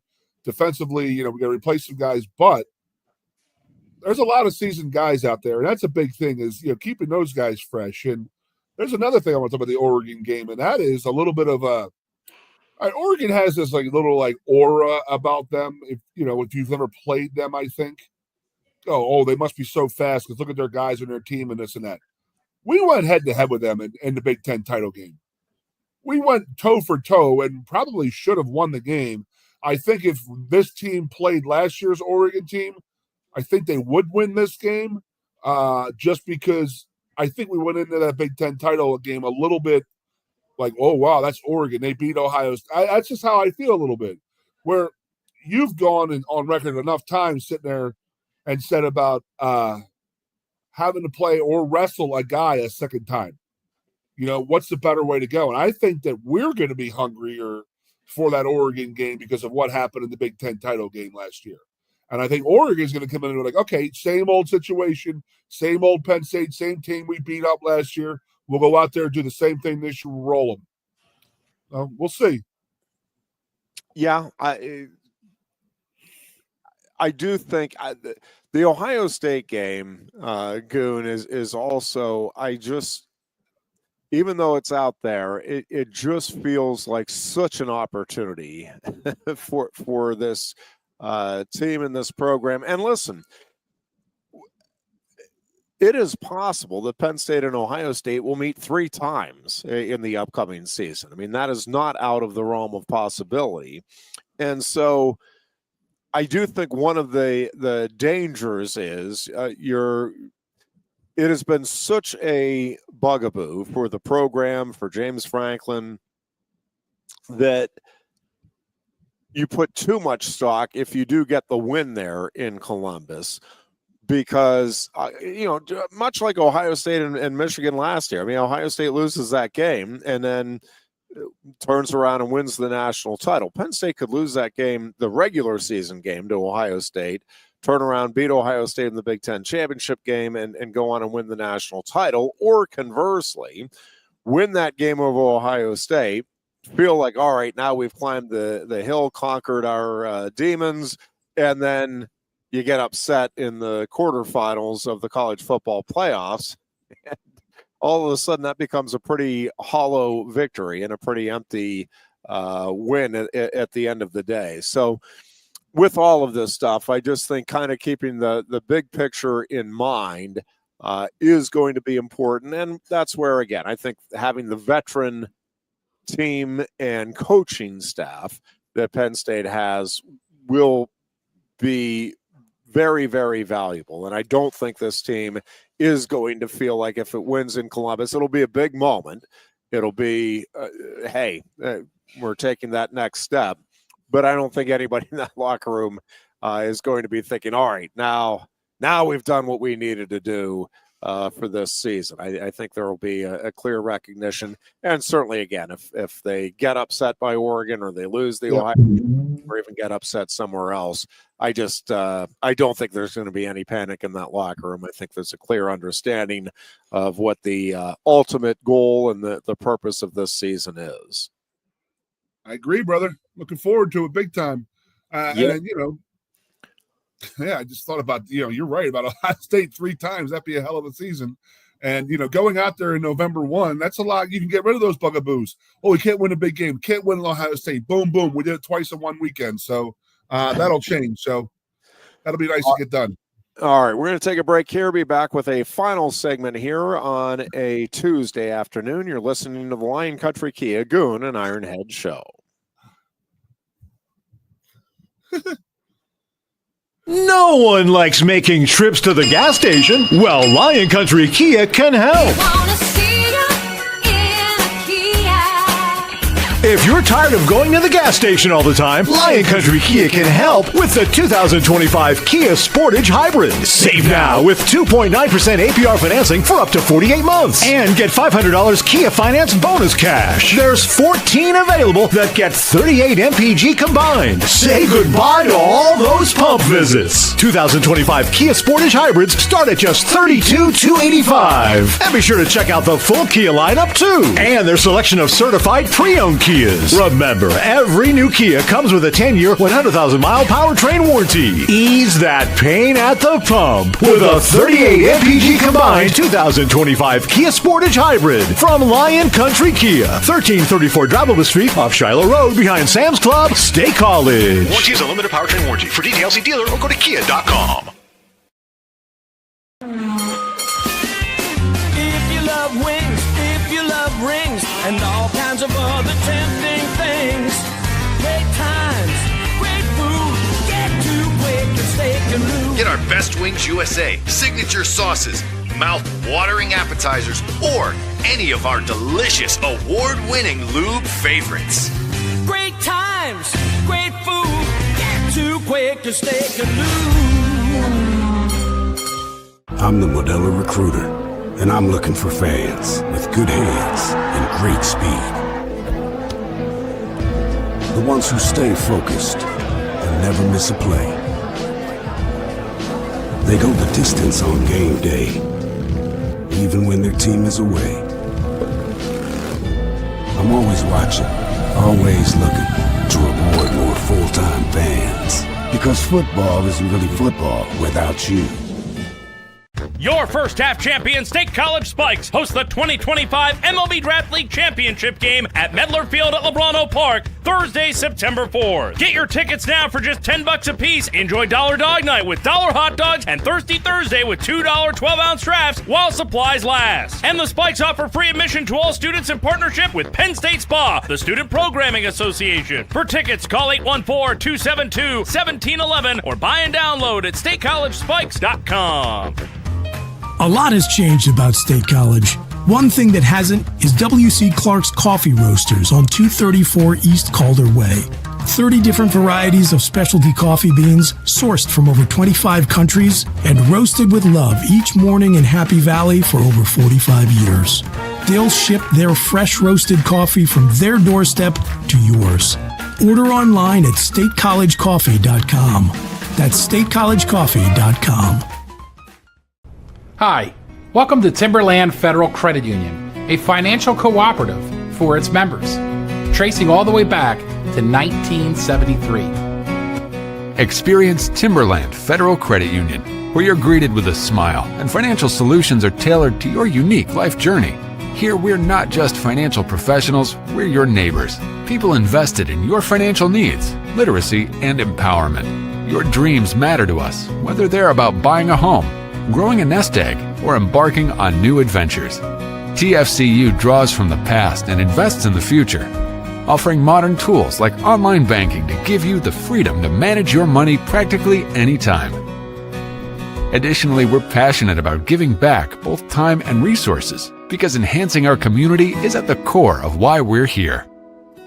Visit TFCU in person or online to learn more about our services and apply for a membership today.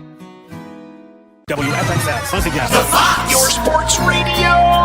Broadcasting live, loud and proud from Central PA's Sports Authority, WFXS America. 98.7, the Fox State College, the Goon and Ironhead. A final segment here on this Tuesday afternoon. Again, at Quaker Steak and Lube, where the all-you-can-eat wing buffet will get underway here as we go off the air at 4 o'clock. and come on down and enjoy those fantastic wings to your heart's content. Penn State football, we are 18 days away from the season opener against Nevada, 3:30 kickoff at Beaver Stadium. And yes, I think it is fair to say expectations are sky high. Fans are pumped, and I think this team is ready and raring to go. The good, what you're hoping for now, Goon, is that we just get through the rest of the preseason without any other injuries, and that this team is as healthy as can be. Certainly for those first 3 games, but especially for that Oregon matchup and the whiteout game in the last Saturday of September. Yeah, the 5. Well, I guess we're 4 games in September with a bye week involved, so pretty unbelievable. Starting August 30th now. Yeah, I mean, that's the first 3 games. You got Nevada, FIU, and Nova. I mean, they're just get in, get out, do what you got to do, make the fans happy. Being hopefully nice days don't ruin the field type of thing. But you've heard me say a million times, it's a glorified scrimmage, it's a preseason game. Do not get anybody hurt. You want to go into that Oregon game at full speed. But again, we got to think about this too, because you and I still think of that got to go undefeated, 1-loss type of thing to get into the to win a national title. Where 2 games, man, you can lose 2 and get in and still win it. So, we could look at that Oregon game and say, is it a make or break? Is it life or death situation? And the answer is no. But it's also nice to get off the schneid and have that first time in the national, on national television. Go out, everybody's gonna be watching that game, even though it's wrapped up at the same time as I think Georgia and Alabama. Is it the same? Oh no, it's this again.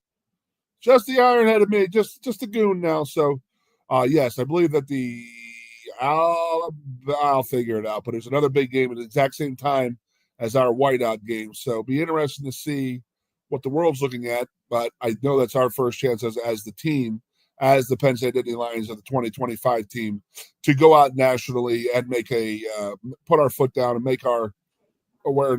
Let us be aware. Let us be known nationally. So there's the Ironhead. He's back there, ladies and gentlemen. He's back. Having some problems. All right, turn to the NFL, Goon, because the Eagles' similar expectations for the upcoming season, and certainly it just feels like they are, again, built for some long-term success here and are ready to go on a run, if not multiple Super Bowl titles, at least being right in the thick of things year in and year out here. And then, I turn over to my Steelers, and both the quarterbacks looked very good on Saturday night against Jacksonville in a preseason game. I get it. But I do think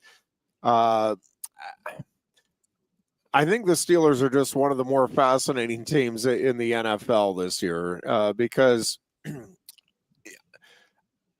you don't know what you're getting with Aaron Rodgers. Some of the clips from practice, Goon, do not look promising, and then you see some other clips, and it's like, oh, well, that was a pretty neat throw.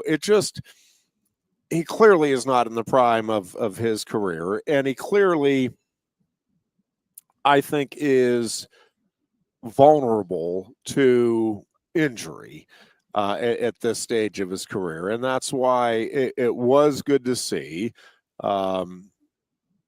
Rudolph have the game he did. Thompson even. I really wish, and I know Will Howard expressed a lot of frustration. I think yesterday that he had the interview. He's like, it's just such a dumb thing with the hand, and he's frustrated. I'm frustrated with that just because I just wanted to see, hey, does this look like, something that could be the future of your franchise? And not that you're going to definitively know that one way or the other through 3 preseason games in your rookie year, but it just would be nice to get some sense of, okay, yep, I could see this thing coming together or not. I don't know that we really have any answers just yet on the Steelers and what this season is going to bring. And I guess it's just kind of fingers crossed and let's see what happens type of situation for the Steelers. This Cam Hayward situation is not helping matters at all.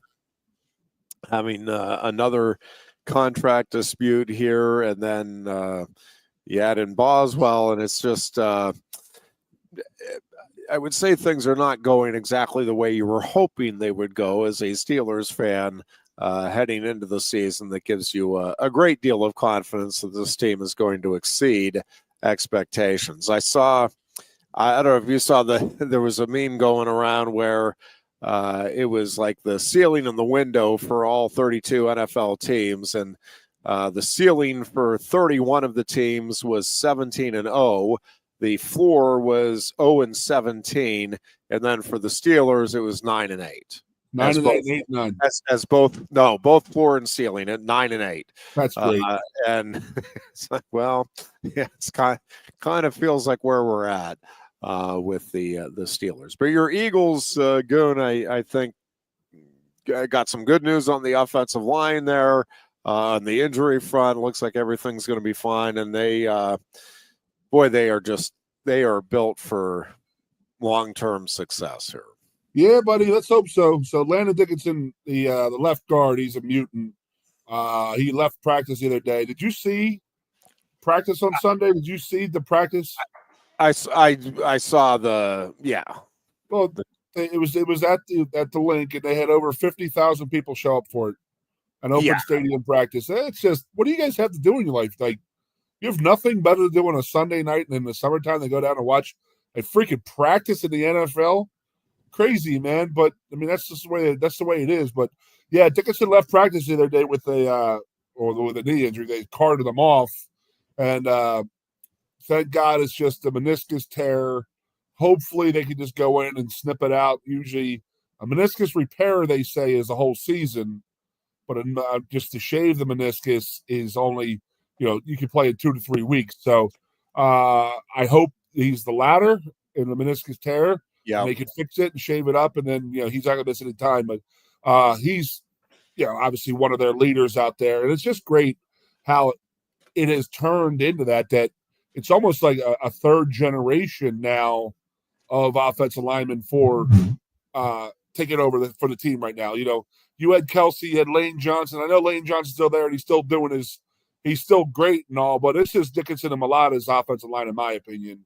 You see those guys out a lot more, doing a lot more of the promo stuff. This is their team, so it's a whole new generation of the offensive line. I mean, you're right. Yeah. They are set and built for a couple-year run. I mean, they are. There's no doubt about it. I mean, I told you last week the average age is under 25 years old on all defensive starters. I mean, that's pretty freaking good for how good they are.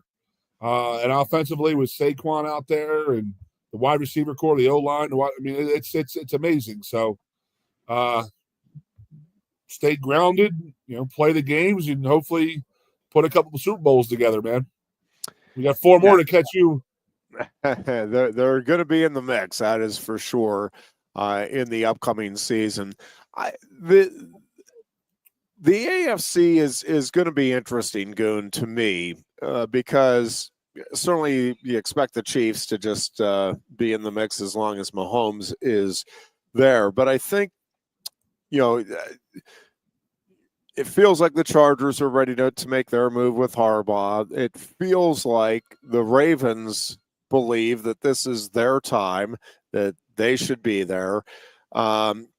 Burrows, I was listening to a discussion, I think it was yesterday on one of the Fox Sports shows with the hosts were saying that they see a scenario where Burrows could become the Dan Marino of this generation, where he never really gets to a Super Bowl championship and maybe never even gets back to the Super Bowl. But man, if he stays healthy, could put up just some prolific numbers and will be widely recognized as one of the top quarterbacks in this era. I mean, certainly that I could see that scenario playing out. I also think the Bengals could very well have a couple of Super Bowls in them during this Joe Burrow era. It's so hard to project over even just a couple of years what an organization is going to look like or what the pieces are going to be around a given player. And I think Cincinnati will at least, first of all, if they stay healthy, I think they'll be in contention this year. I do think the Ravens are the team to beat in the AFC North, but I think the Bengals will be right in the hunt. And really, I mean, I think all four teams will be in the hunt anyway throughout the course of the season. The team that I'm most, and just because I love them, and if the Steelers can't win it, I would love to see the Buffalo Bills win it. I don't know, Goon. We keep thinking that window is closing, and then they keep just keeping it cracked open, but they don't get through it. I don't know. I still think they could be there again, and like get to the Super Bowl and even win it. It does feel like it's less likely this year than maybe a few years in the past. But sometimes that's when those things do come together. And kind of the same thing with as long as Patrick Mahomes is in Kansas City, as long as Josh Allen is in Buffalo, Goon, I feel like they have a shot. Like that guy is special. And his arm, I mean, what Mahomes does is spectacular, but I don't think there's a better arm, like just powerful arm in the NFL than what Josh Allen has. We're both. That's both on our second teams. We both in agreement on that. Love to see those guys go and win a Super Bowl. Yeah, I mean, Burrow, Allen. These guys are these all strong arm guys, and but yeah, I mean, are they going to go down the route of? I mean, has Lamar been to a Super Bowl? Right? No, right? Well, the Ravens. If their issue, I guess I'm probably say that about all the teams. If they can stay healthy, Goon, like they do feel like they should be right there. It should be them and the Chiefs, and again, maybe I think the Broncos are coming. I don't know. I think if healthy, if everything's equal, to me, I would handicap it as kind of Ravens, Chiefs, pretty much even there as my odds to get to the Super Bowl. And then, I think there's a host of teams right behind them. The Bills and certainly the Bengals, Broncos and Chargers. I mean, there's several teams that could get into that mix, but yeah, to me, it's Kansas City and Baltimore that are the teams that are best built to make that run. And the Eagles got to worry about Detroit and the Rams, I believe, are the two big ones in the NFC. Huge games. I mean, they're that's a big one because Detroit's in that same boat as Buffalo. That's like they could go out and do it, and they might not. They might not do it type of thing. The Rams, I think the Rams, they had the Eagles beat last year in the playoffs, and it didn't happen. So the Eagles got lucky as hell going into that. And then I know I mentioned on Tuesday, I'm very, very interested in seeing Jaden Daniels year 2 because that is a big year for a second year is a big year for your quarterback. And I'm always of the ilk that, like, if he had a great rookie year, all right, we're going to see what he does in the offseason. Is he the guy who's going to go home and get with his buddies? Because I know what I would have been. I would have been with my buddies getting hammered and having a great time saying I made it. Or is he the guy who goes out and says, okay, I'm good, I know this, but I got to get to that next level. So we shall see what Jaden Daniels brings with the Redskins. Cowboys, and they could be 15-2.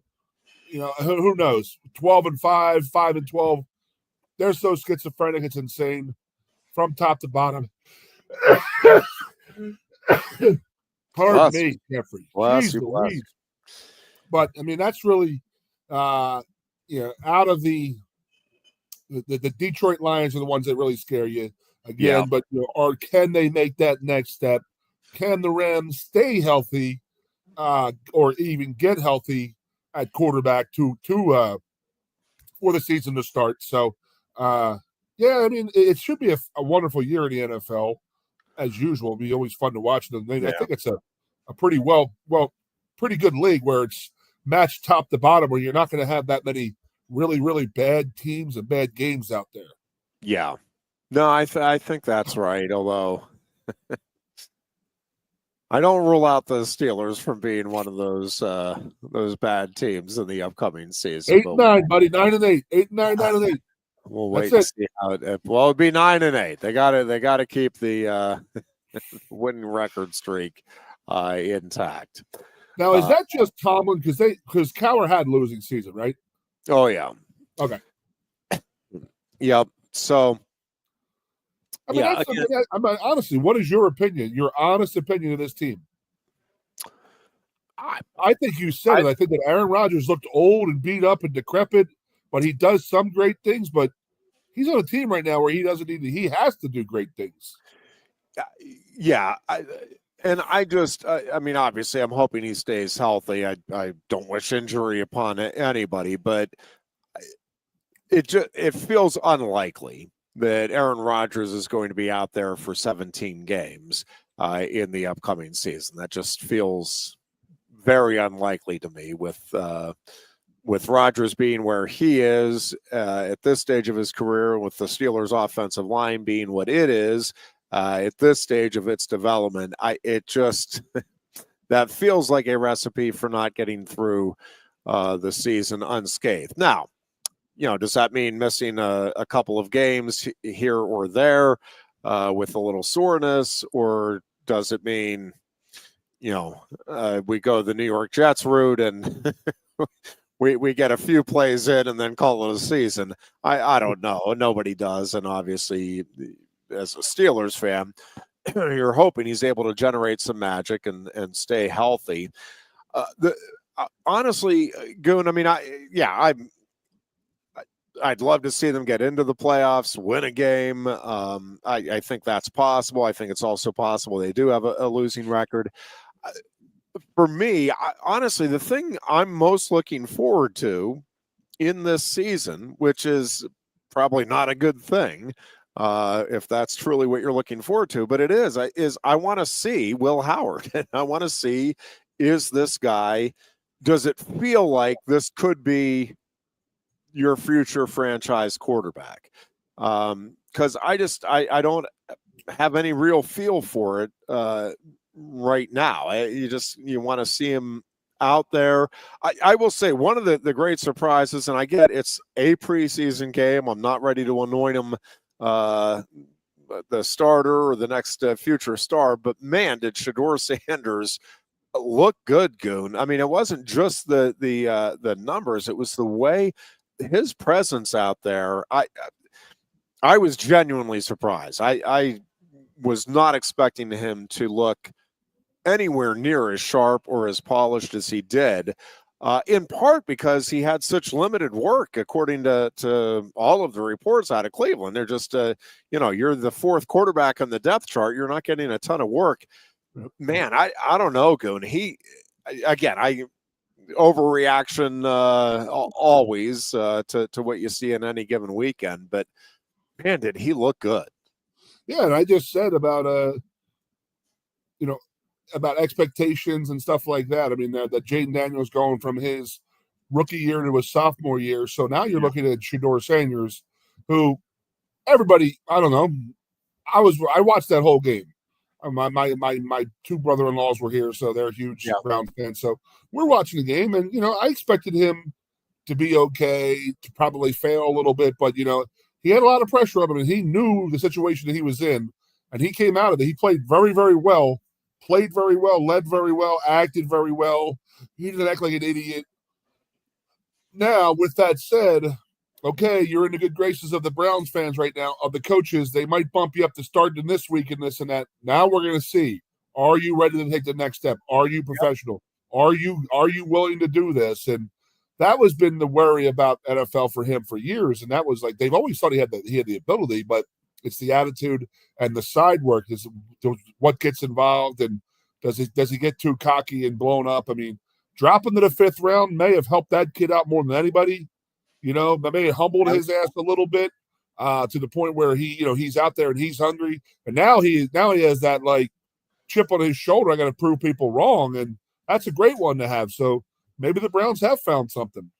Yeah, we'll see. But boy, that was quite the debut anyway in the preseason for Shedeur Sanders. All right, that's going to wrap things up for today. We will be back on Thursday with yet another edition of the Lion Country Kia Goon and Ironhead Show. Until then, be good and be safe. No one likes making trips to the gas station. Well, Lion Country Kia can help. No one likes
No one likes making trips to the gas station. Well, Lion Country Kia can help. If you're tired of going to the gas station all the time, Lion Country Kia can help with the 2025 Kia Sportage Hybrid. Save now with 2.9% APR financing for up to 48 months. And get $500 Kia Finance bonus cash. There's 14 available that get 38 MPG combined. Say goodbye to all those pump visits. 2025 Kia Sportage Hybrids start at just $32,285. And be sure to check out the full Kia lineup too. And their selection of certified pre-owned Kias.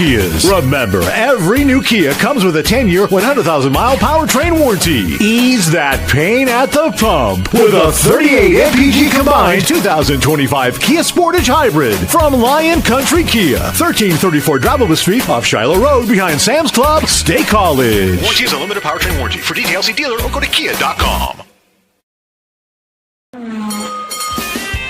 If you love wings, if you love rings, and all kinds of other tempting things, great times, great food, get to Quaker Steak Lube. Get our Best Wings USA, signature sauces, mouth-watering appetizers, or any of our delicious award-winning lube favorites. Great times, great food, get to Quaker Steak Lube. I'm the Modelo Recruiter, and I'm looking for fans with good hands and great speed. The ones who stay focused and never miss a play. They go the distance on game day, even when their team is away.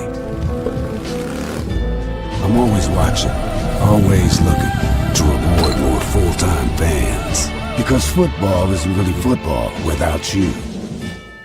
Your first half champion State College Spikes host the 2025 MLB Draft League Championship game at Medler Field at Lebrano Park, Thursday, September 4th. Get your tickets now for just $10 a piece. Enjoy Dollar Dog Night with $1 hot dogs and Thirsty Thursday with $2 12-ounce drafts while supplies last. And the Spikes offer free admission to all students in partnership with Penn State SPA, the Student Programming Association. For tickets, call 814-272-1711 or buy and download at statecollegespikes.com.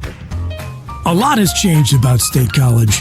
One thing that hasn't is W.C. Clark's Coffee Roasters on 234 East Calder Way.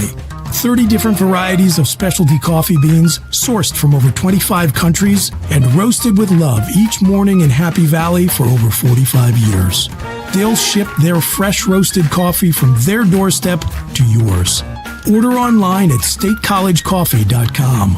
That's statecollegecoffee.com.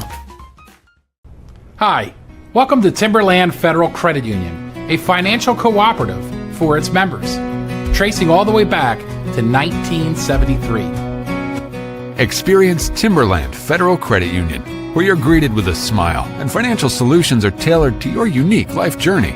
Here, we're not just financial professionals, we're your neighbors, people invested in your financial needs, literacy, and empowerment. Your dreams matter to us, whether they're about buying a home, growing a nest egg, or embarking on new adventures. TFCU draws from the past and invests in the future, offering modern tools like online banking to give you the freedom to manage your money practically anytime.